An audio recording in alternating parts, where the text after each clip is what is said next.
nesta noite. Queridos, em uma palavra pastoral para a sua vida nesta noite, o Espírito Santo iluminou a minha mente, o meu coração, acerca deste texto aqui que nós lemos. Jesus inicia o seu ministério, e quando ele inicia o seu ministério, ele inicia com uma nova proposta. Qual era a proposta? Ele queria que os homens entendessem o que era o reino dos céus. E por inúmeras vezes o Senhor Jesus vem falando sobre o reino dos céus, sobre a proposta do reino, sobre a proposta da salvação, sobre a proposta de que Ele era o caminho, Ele era o elo de conexão com o Pai. Jesus vem trazendo para nós, para aqueles homens de seu tempo, esta proposta, a proposta do reino dos céus. E Jesus, ele usava um método muito interessante. Jesus, ele fazia e depois ensinava. Jesus, ele mostrava como tinha que ser feito, então ele falava para os seus seguidores a forma que eles deveriam agir. Jesus me encanta por causa disso, que ele consegue fazer e ensinar ao mesmo tempo. Muitas pessoas que talvez nos ouvem, talvez tenham essa dificuldade. Muitos são bons em fazer, mas péssimos em ensinar. Muitos são bons em ensinar, mas são péssimos em fazer. E Jesus, ele traz para nós este equilíbrio perfeito entre o fazer e o ensinar. E no seu ensino, muitas vezes, Jesus usava um método cotidiano, um método pedagógico para ensinar. Ele falava por parábolas, ele falava por coisas cotidianas que se passavam na vida das pessoas de seu tempo. Ele trazia para ensinar uma verdade ou nos dar uma lição espiritual. Se ele passasse perto de alguém que estava plantando trigo, ele fazia a semelhança do trigo com o joio, para trazer para nós uma verdade espiritual que às vezes na casa do Senhor terá pessoas tão semelhantes que serão capazes de enganar os nossos olhos, e nós só veremos de fato quem elas são no dia que o Senhor der a ordem para os seus anjos, que com a pá que está em suas mãos ele colherá e separará o trigo do joio. Então Jesus vem ensinando isso para os seus discípulos, trazendo e agariando pessoas, fazendo milagre, libertando, porque esta era a proposta do reino. A proposta do reino é que as pessoas sejam alcançadas pelas palavras de Jesus, ouçam as palavras de Jesus, pratiquem as palavras de Jesus e depois comecem a ensinar as palavras de Jesus. Eu costumo dizer que os evangelhos são os discípulos aprendendo com o mestre. Os evangelhos são os discípulos aprendendo com o mestre. Jesus está em seu ministério terreno, está ensinando os discípulos como pensar, como agir, como caminhar, como se desviar do mal, como vencer a tentação, como orar, como ofertar, como vencer o tempo de crise, como buscar a Deus em espírito e em verdade. E os discípulos estão só absorvendo aquilo, porque eles estão ouvindo. o ensinamento de seu mestre. Após a crucificação de Jesus, sua ressurreição, e ele é assunto ao céu, eu costumo dizer então que começa em Atos dos Apóstolos a prática daquilo que eles aprenderam, porque os discípulos começam então a fazer exatamente aquilo que Jesus havia ensinado. E dizem Atos dos Apóstolos que eles começam a perturbar, transtornar a todo mundo. 12 homens conseguiu transtornar o mundo, impactar uma nação com a palavra de Cristo. Agora, já que eles já ouviram nos evangelhos, praticaram em Atos dos Apóstolos, então lhes é dado autoridade para instruir, para aconselhar, para falar como outras pessoas devem se comportar, e eles então começam a escrever cartas. As epístolas, tanto as gerais como as paulinas, eu costumo dizer que elas são o ensinamento da prática que eu aprendi e exerci mediante o ensinamento que me foi dado.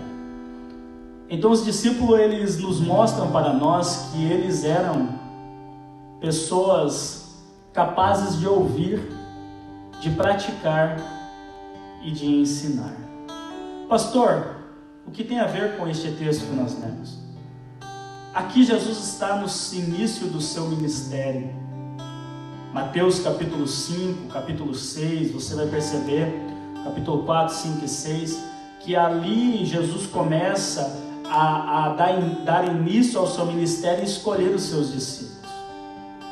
E no capítulo 6, Jesus vai orientar os seus discípulos sobre um certo povo que surgiria, falsos profetas, falsos mestres, pessoas que tentariam enganar muitas pessoas. E naquele grande dia, o próprio Senhor Jesus dirá para essas pessoas, quando chegarem até Ele, dizendo: em teu nome expulsei demônios, em teu nome profetizei, em teu nome curei. Então Jesus lhes dirá abertamente: apartai-vos de mim, vós que praticai a iniquidade, porque eu nunca vos conheci. Então, quando Jesus está neste ensino, ele continua dizendo: mas todo aquele, pois, que escuta as minhas palavras e as pratica. Jesus estava instruindo os seus discípulos justamente nisso, no perigo que nós corremos de sermos somente ouvintes da palavra e não praticantes.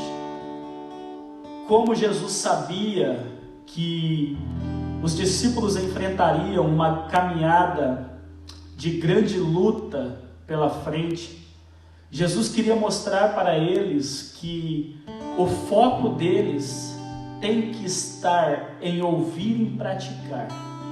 Porque quando você ouve e pratica, você está dizendo apenas uma coisa: eu acredito naquilo que eu estou ouvindo, aleluia. Por isso as minhas obras mostram de fato quem eu sou, naquilo que eu ouvi, a quem eu sirvo e o Deus que eu estou crendo. E Jesus neste seu sermão, nesta sua palavra, ele diz, se você puder, mantenha a sua Bíblia aberta, vamos meditar neste texto com a Bíblia aberta. Ele diz: todo aquele, pois, que escuta estas minhas palavras e as pratica, assemelhá-lo-ei ao homem prudente, que edificou a sua casa sobre a rocha. Desceu a chuva, correram os rios, sopraram os ventos, combateram aquela casa e não caiu, porque estava edificada sobre a rocha. E aquele que ouve estas minhas palavras e não as cumpre, compará-lo-ei ao homem insensato que edificou a sua casa sobre a areia. Desceu a chuva e correram os rios, e sopraram os ventos, e combateram aquela casa, e caiu, e grande foi a sua queda. Pois bem, Quando Jesus fala desta construção, deste texto, desta parábola, Jesus nos mostra para nós duas construções, duas edificações. Como Jesus é um ser justo, eu quero acreditar que Jesus propõe que para o primeiro foi dadas as mesmas condições que para o segundo. As condições de construção eram as mesmas, mas a opção em aonde eu vou construir sou eu que decido. Então Jesus fala de duas edificações, dois homens que determinam, propõem no seu coração: eu vou construir, eu vou edificar. Um, de forma assertiva, ele diz: eu vou edificar sobre a rocha. Então aqui, de uma forma parafraseando, conjecturando, ele diz: já que foi me dado em minhas mãos a oportunidade de construir, então eu vou construir na rocha. Na rocha é mais difícil de ser construído, mas é na rocha que eu vou construir.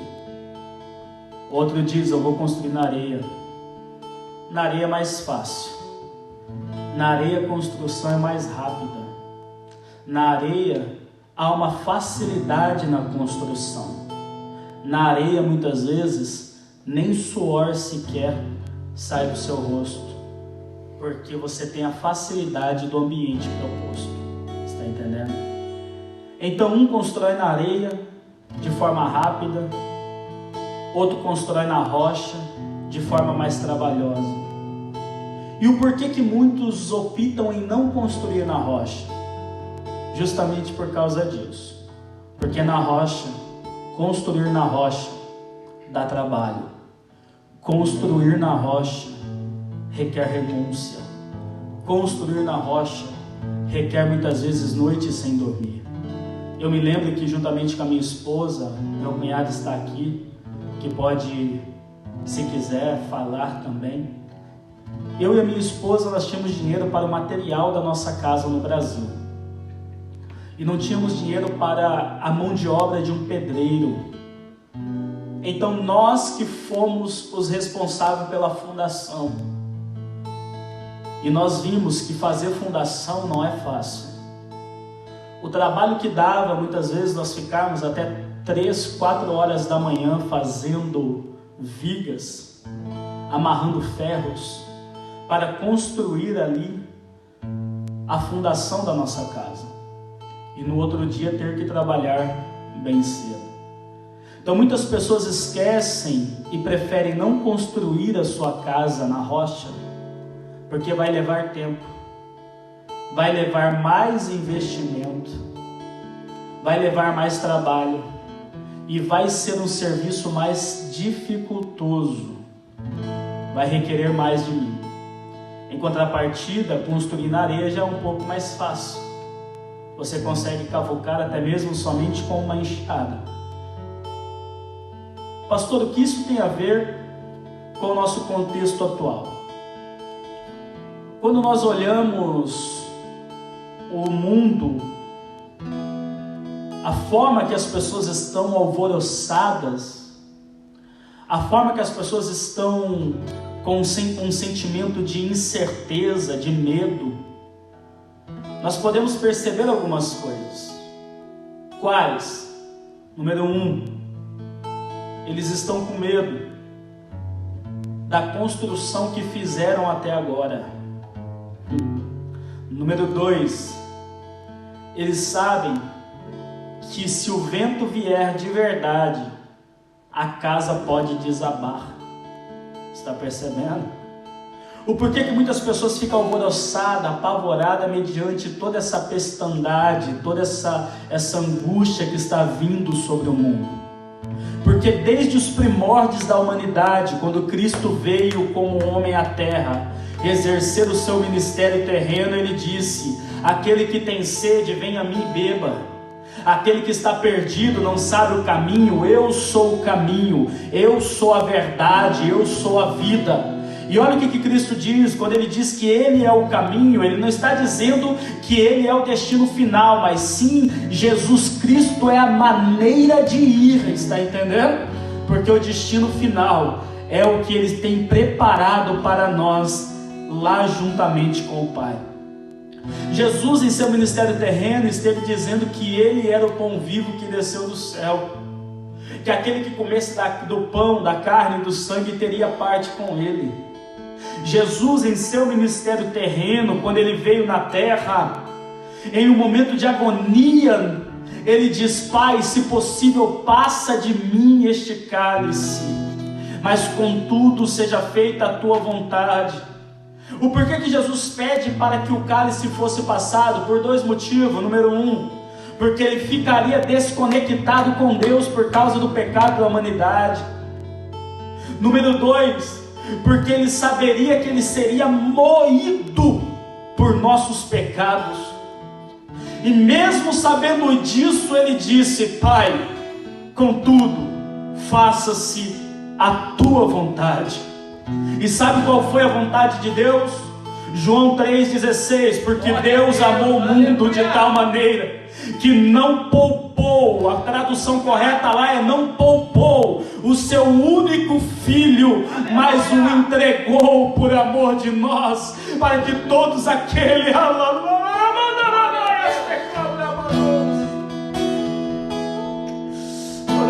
que nele crê não pereça, mas tenha vida eterna. Aí quando Jesus ressuscita, o que Ele diz? Fiquem em Jerusalém, até que do alto vocês sejam revestidos de poder. Depois que vocês forem revestidos de poder, vocês saiam, ser-me-ão minhas testemunhas, tanto em Judeia, Samaria e até os confins da terra. O que Jesus estava dizendo para os discípulos? Agora que vocês entenderam qual que é o alicerce que eu estou fundando a minha igreja, saiam anunciando para aqueles que ouçam, para aqueles que queiram ouvir, para aceitar o convite e edificar a casa na rocha. Mas o homem tem dito não. As pessoas têm virado as costas para as boas novas da salvação. As pessoas têm rejeitado a proposta de uma novidade de vida para com Cristo. Quando um ex-presidiário aceita Jesus e muda a sua vida, quando um ex-drogado aceita Jesus e muda a sua vida, quando uma ex-prostituta, uma prostituta aceita Jesus e muda a sua vida, quando uma pessoa comum que não praticava nada dessas coisas, fazia boas obras, mas não estava salvo, aceita Jesus e vem para o ambiente de culto, no ambiente da igreja, e agora está salvo em Cristo, sabe o que a ciência e os homens diz, sabe o que a filosofia diz? É que o homem tem um conceito moral dentro dele, e esse conceito moral pode fazer com que ele rompa o seu período que ele caminhou de forma errada, o período que ele caminhou desvirtuoso, o período que ele caminhou de forma na contramão da sociedade, e ele mesmo por si só pode ter uma nova vida, pode ter um novo entendimento. Mas você que me ouve aqui sabe que se não fosse a palavra de Deus, se não fosse o Cristo que nos salva, nós não teríamos os pés firmados na rocha, nós não teríamos a nossa casa firmada na rocha, e não teríamos uma palavra de salvação sobre a nossa vida. O homem virou as costas para Deus. O homem virou as costas para Deus. Freud já dizia que Deus é ninguém mais, ninguém menos que a criação da mente do cristão, em busca de um pai protetor. O homem virou as costas para Deus. Aí sabe o que eu percebo em tudo isso que está acontecendo? Olha o que Jesus diz. O homem prudente edificou a casa sobre a rocha. E desceu a chuva e correram os rios e sopraram os ventos e combateram aquela casa e não caiu porque estava edificada na rocha. Olha agora. E aquele que ouve as minhas palavras não a cumpre, compará-lo-ei ao homem sensato que também edificou a sua casa, mas na areia. Mas olha o detalhe que o mundo não está percebendo. E desceu a chuva e correram os rios e sopraram o vento, e combateram aquela casa, e caiu, e grande foi a sua queda. Pastor, eu não entendi, então lá vai e você vai entender. Tanto o homem prudente, como o homem insensato, passarão pelo momento da prova. Qual prova? A prova que vem sobre a casa, para saber em qual fundamento ela está alicerçada. Está percebendo? Por isso que muitas pessoas estão desesperadas, porque o vento está vindo, a chuva está vindo, os rios estão vindo sobre a casa, e a casa está balançando, eles estão sentindo o impacto que está vindo sobre a casa dele, e como eles sabem que a casa não está na rocha, aí eles têm medo, eles correm com medo, porque sabem que se morrerem aqui, não tem outro lugar preparado para eles, a não ser o juízo final. Mas há alguém que me ouve aqui, que assim como eu decidiu, aleluia, edificar a sua casa na rocha, e ainda que nós passamos pelo momento de prova, vem vento, vem rio, vem chuva, nós permanecemos firmes, porque a nossa casa está edificada na rocha. Se você está entendendo esta palavra, glorifica a Deus aí na sua casa onde você está. Salmo 92, aqui eu concluo. No versículo 12 diz que o justo florescerá como a palmeira e crescerá como o cedro do Líbano. As qualidades da palmeira e do cedro do Líbano são estas: ela tem vitalidade, ela tem longevidade, ela tem força, ela tem resistência e ela tem flexibilidade. Está entendendo? Pastor, eu não entendi. Quando vem vento sobre uma palmeira e sobre o cedro do Líbano, sabe o que acontece? Eles até balançam um pouquinho, mas ele não perde a sua vitalidade, ele não perde a sua longevidade, ele não perde a sua força, e ele não perde a sua resistência. Por isso essa palavra eu quero liberar sobre a sua vida, em nome de Jesus Cristo de Nazaré, que te visita aí onde você está. Toda esta crise que o mundo está passando não vai fazer que você perca a sua resistência, não vai fazer que a sua casa perca a vitalidade, a longevidade. Toda a crise que está acontecendo no mundo não vai fazer que vocês venham perecer. Por quê, pastor? Por causa de um único motivo: Cristo é o alicerce da tua casa, da tua vida. Ele é o Cristo que te guarda, e praga nenhuma chegará à tua tenda, em nome de Jesus. Eu quero orar por você, aonde você estiver, aonde você estiver. Eleremaios declarai, chorgimini flasso eremei, abramando condoromaia, amando comia maias tequeuia. Seja a glória. Ainda que nós não estejamos cultuando na igreja, a tua fé não vai ser abalada. Muito pelo contrário, só vai revelar a casa que está edificada em Cristo e a casa que está edificada na areia. Séculos do céu. Esse momento que você tem para ficar junto com a tua família só vai revelar se a tua família está edificada na rocha.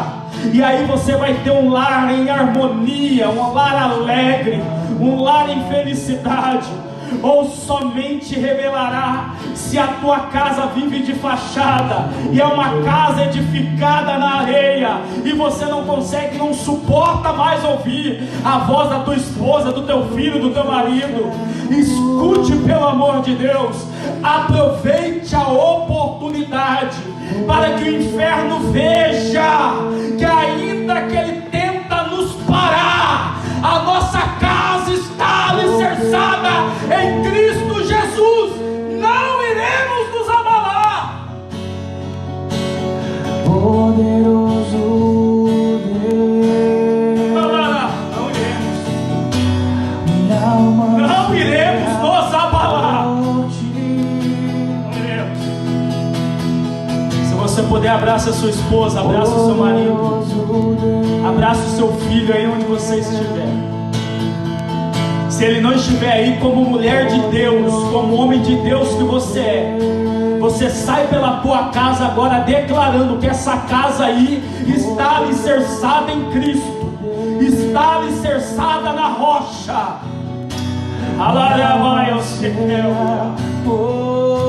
Se alguém que está acompanhando essa live aí deseja aceitar o Senhor a Jesus como Senhor e Salvador, escreva aí: eu quero aceitar Jesus. Deixa o seu WhatsApp, que alguém vai entrar em contato com você para orar por você, para declarar sobre a tua vida a edificação em Cristo sobre a sua vida.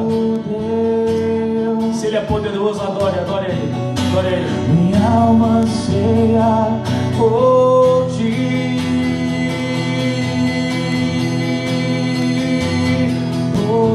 Poderoso Deus, Oh Espírito de Deus, poderoso Espírito de Deus, poderoso Deus, minha alma anseia por ti. Senhor, nós oramos neste momento, ó Pai. Oramos pelo seu povo que nos escuta, nos assiste, ó Pai, em seus lares, espalhado por toda esta França. Senhor, nós sabemos, ó Deus, que o Senhor é o Deus que fala conosco. E como foi ministrado, Senhor, nesses momentos que nós passamos aqui, nós queremos ser como um homem prudente, que ouve as palavras e pratica, Senhor. E por isso a nossa casa está alicerçada em Cristo. Pai, Senhor, nós queremos ser como os icebergs, papai.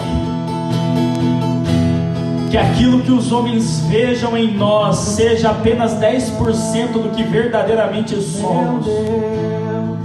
Que aquilo que nós somos de verdade esteja em oculto, no profundo contigo. Senhor, em nome de Jesus, visita cada casa, Senhor, que participou conosco, Senhor, deste culto. Cada família, Senhor, que não pode estar aqui no templo, mas está adorando o Senhor. Senhor, eu quero repreender, Senhor, uma frase que eu vi na rede social. Alguém que disse, Senhor, que esses dias de quarentena seria responsável por divórcios. Que esse dia de quarentena seria responsável por pessoas que entrariam em crises. Em nome de Jesus, está por terra. Toda palavra é contrária contra estas vidas, Senhor. A nossa casa está alicerçada em Ti, Senhor. Em nome de Jesus. Meu Deus, Em nome de Jesus. cantarei com Que Deus te abençoe em nome de Jesus. meu Deus. Se você puder, estenda suas mãos. Nós, amanhã no sábado, nós estaremos fazendo a nossa escola bíblica dominical online, tá? Também. Então, se você quiser estudar conosco, às 20 horas nós estaremos online novamente para fazermos aí 1 hora de aula. No domingo também nós estaremos a partir das 20 horas também com o nosso culto, tá? Não vai ser de manhã, quero deixar vocês descansarem um pouco, e também que às 20 horas é o horário que nós encerraremos a nossa campanha de 3 dias de 12 horas de jejum com o momento de oração às 20 horas, tá? Então, antes da escola bíblica dominical, na transmissão online, nós estaremos orando aqui, tá? Apresentando o nosso propósito, e no domingo também, tá bom? Deus te abençoe em nome de Jesus e que Deus te guarde. Aproveite esse momento em família para ficar mais juntos, para orar, para ler, para assistir filme, enfim, aproveite a sua família. Deus te proporcionou um momento ímpar de estar próximo daquilo que é o bem mais precioso que você tem, né? E todo bem tem que ser cuidado, tá? Então, como herança do Senhor, que são seus filhos, como família, o projeto de Deus, cuide dela em nome de Jesus, tá? Estenda suas mãos, que o Senhor te abençoe e te guarde. Que o Senhor faça resplandecer sobre ti o teu rosto e ter misericórdia de ti. Que o Senhor levante o seu rosto sobre ti e te dê a paz. Que o Senhor guarde a sua entrada e sua saída e te conduza em todos os teus caminhos.